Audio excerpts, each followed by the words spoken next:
पानी में भीगे जवानी, पानी में भीगे जवानी।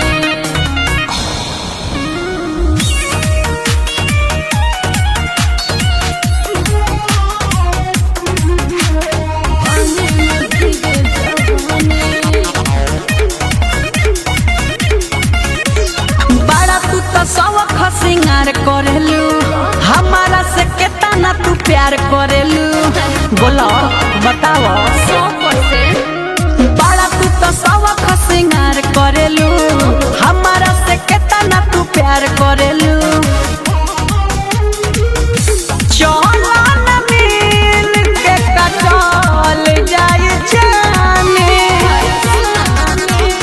टिप टिप बरसे पानी, पानी में भीग जवानी। टिप टिप बरसे पानी, पानी में भीग जवानी।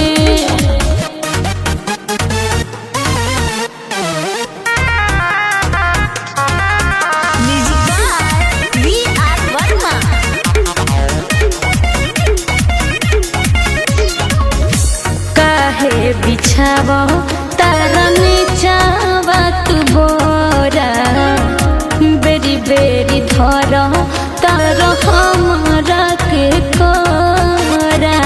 बोला ना बोला। मन रहे ना हमार कायदा में, तू रहबू ये जान बड़ी फायदा में। लागता के ढार देबू हमारो जवानी। टिप टिप बरसे पानी, पानी में भीग जवानी।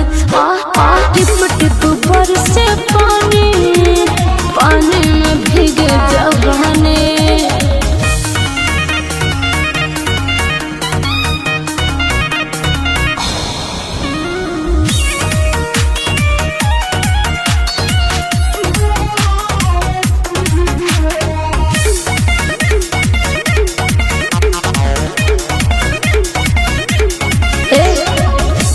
एही उमर में चढ़ेला जवानी, तोहरा चक्कर में हो जाई परेशानी। सुना बोला। चंदन चंचल के गोरी तू मानी लो बात, सहियों साथे कटी तोहर राह।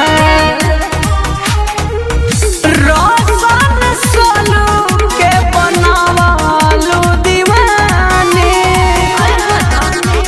टिप टिप बरसे पानी, पानी में भीग जवानी।